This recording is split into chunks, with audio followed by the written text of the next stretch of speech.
Hey guys, what is up? It is Ro with another video. Welcome back, people of Earth. What is up? Today we have a very special video and I'm really excited to talk about. If you guys have watched this channel and a couple of my videos, you all know that I say many times, to the point where it probably gets annoying, that 2019 cinema was one of the best years of cinema. Though 2021 does not live up to 2019, it was pretty damn close. Another year that was amazing, and I mean amazing, was 2017. 2017 had just some of the best movies. That Best Picture nominee line for the Oscars was just golden, though I would switch The Darkest Hour for The Florida Project or I, Tonya. One of these gems that were nominated was Greta Gerwig's Ladybird. I feel everyone has heard of Ladybird. For those who haven't, I'm really shocked because I feel like everyone talks about this one and a lot of people know Greta Gerwig. This was Greta Gerwig's solo directorial debut and it is nothing short of perfect. Besides the mastercraft that it is of storytelling, both abstract and technically speaking, I think the biggest thing that hits people home with Ladybird is the relatability. And even if you don't relate to nothing from the film, which I think will be pretty shocking, but if you relate to nothing, you will still find something that you love about the film and something that just brings you this warm sense of comfort, but also anxiety, because coming of age stories and talking about life and, you know, going through the whole high school process to college, to friends, to relationships is a good part of life, but brings a lot of stress, a lot of worry. And to me, it just hit home so much. To begin with, I went to an all-girls Catholic private high school. I've gone to Catholic high school for 13 years. So I went in middle school, but that was co-ed. And then I went to an all-girls in high school. I mean, the skirt length, the Eucharist, the Mass, all that.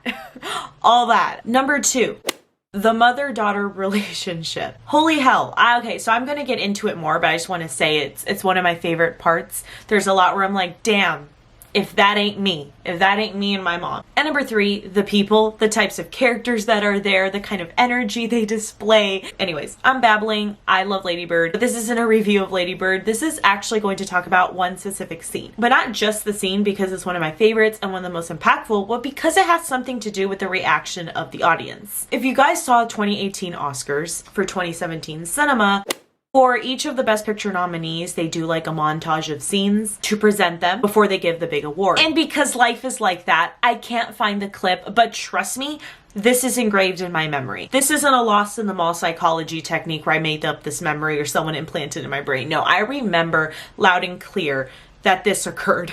So that's why I want to talk about it today. I'm going to talk about the dressing room scene of Ladybird. When the montage scene in the Best Picture nominees for Ladybird was being presented, the last scene that was played was, what if this is the best version? That was the last clip and that ended the montage scene of Ladybird and the audience chuckled. Some of the audience laughed, some of the audience, you know, there were some giggles in the audience. I'll give one excuse, one justification. The music that they put in the background for Ladybird was a little bit more upbeat, so it didn't connect the scene to the melody of the music. Like, it kind of contradicted it because it was a serious scene. The music in the background is kind of like uplifty, and it was also kind of, I don't know, just there were some wacky vibes. And if I remember correctly, there was some chuckles also from the audience in the movie theater, because I saw Ladybird twice. Not to be dramatic, but not to be dramatic, or maybe I am. It got me a little upset, just a little, because that scene is anything but funny. And that's the scene today we're going to dissect and tell you why this scene isn't meant for laughter. It's a very deep and impactful scene, honestly. It's under 3 minutes, and in under 3 minutes, it's one of the most standout scenes there. So when I crafted up this idea for this video, I actually didn't buy the A24 screenplay book yet. I actually pulled off the script online. But today we're going to take out my baby, my prized possession, one of the screenplay books I bought from A24 when they released it. Oh yes, that's right. I also have Moonlight screenplay book and I need them to do an Uncut Gems. An Uncut Gems one, or a mid-90s, or a Killing of the Sacred Deer. They should just take out a screenplay book for every single movie that they produce. If you guys want the script online, I will put it in the link in the description below if you guys are interested in reading screenplays or even just like, honestly, reading it along while seeing the movie. Page 87, they're at the thrift store. Are you ready to read the gospel today? Marion and Ladybird are looking for the prom dress. Ladybird is in the dressing room trying things on. Typical banter between a mom and a daughter, but there's so much subtext here, at least to me. Maybe I'm over analyzing. Forgive me, Greta Gerwig, if I do that. Guess you won't be going to any dances in college. Is our last one. You know, Davis has a terrific theater. if you're still interested in theater, are you? Marion says, sadly, I guess you won't be going to dances in college. This is our last one. You know, Davis has a terrific theater. If you're still interested in theater, are you? Throughout the whole entire movie, her mom pushes her to go to Davis because it's close by to live in Sacramento, so she can just commute there. She doesn't want Ladybird to leave the house and dorm. Probably no good at acting.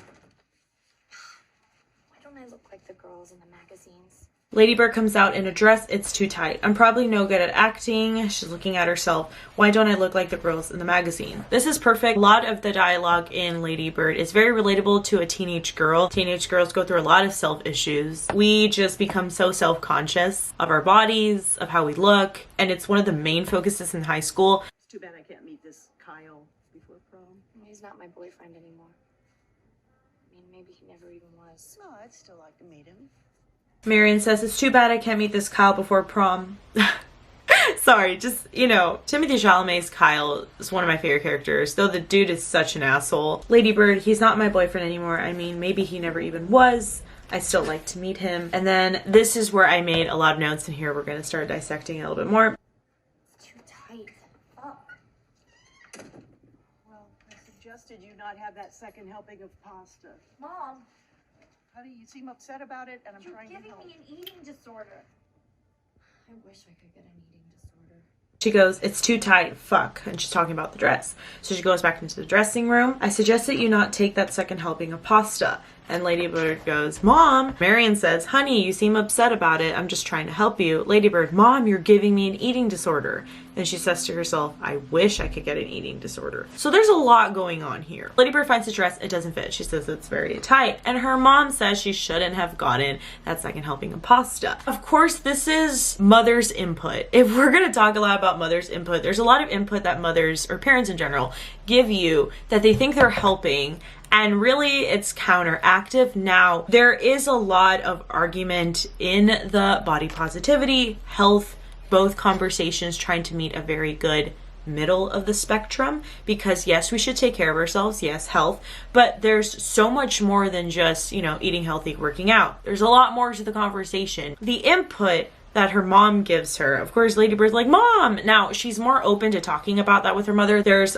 instances where someone may not be comfortable talking about that, and an input a mom can give them can be kind of detrimental. Maybe the mom didn't mean to be like that. In her head, the mom's probably thinking, I didn't mean it like that. The justification of the mom is, honey, you seem upset about it. I'm just trying to help you. And then Ladybird says, I wish I could get an eating disorder to herself. Now, this is the very ignorant, kind of almost, I guess you can say, tone deaf thing. When we go through self-body issues, we wish for things. We don't realize the depth of what we're saying. An eating disorder is an illness. It's not something we want to go through. It's not something anyone wants to go through. So this is where it gets pretty deep, and I love it.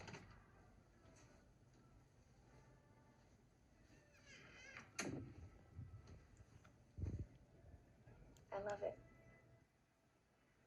Is it too pink? What?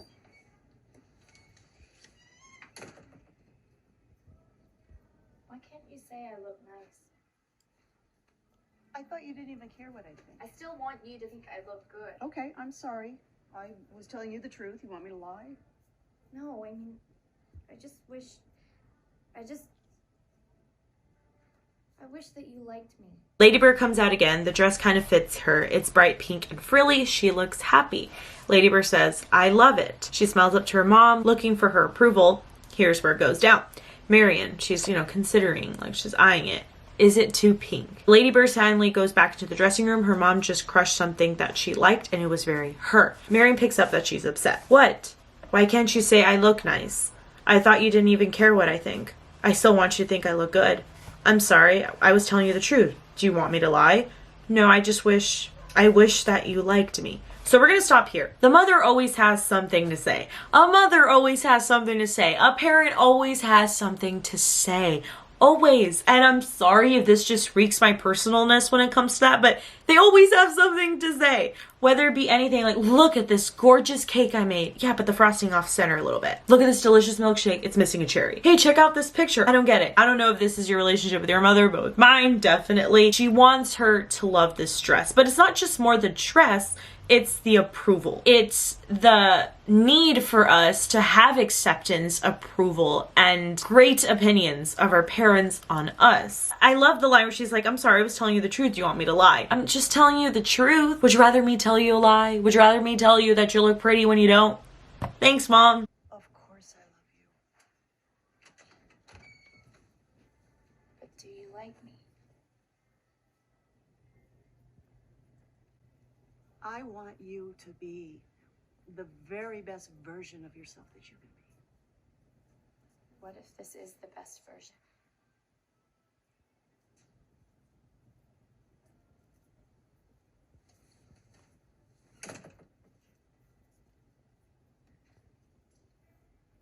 Of course I love you, but do you like me? I want you to be the very best version of yourself you can be. What if this is the best version? And her mom in the scene, she doesn't know what to respond. So that's the end of the scene. Let's dissect a couple things here. The do you like me? It's understood that a parent has to love their child. As the child starts growing up, starts maturing, starts being more aware of things, starts questioning things, you start saying, oh, but you're just saying that because you're my parent. Of course, a parent has to love their child. Child didn't ask to be brought into this world. But do our parents like us? And I think one way to look at this is in a parallel universe. Like, there's another Romina out there. Will they like us if they met us? And I always joked around this with my sister. My sister and I are always saying, if we weren't sisters in another world, we'd definitely hate each other. We would not get along. So it just brings up this question, do our parents like us? Do you like me? Do you like me as a person? Do you like me, my character, my personality, the way I am? The way I talk, the way I smile, the way I laugh, the way I think, the way I get moody. Scratch off the, you're my mom, you're my dad. And I think that is a very interesting question, a very dangerous question. Is it a question that can even be asked? Greta Gerwig's bringing up something very deep in here. It just takes the question further. It takes questioning even further. And then the final line, the mic drop, the freaking almost, I can even say climax of this scene, climax of this movie, because we go through this journey of seeing Marion and Ladybird's relationship, the mother-daughter relationship that's very rocky. They love each other to death, but it's very rocky. What if this is the best version? She's saying, this is me.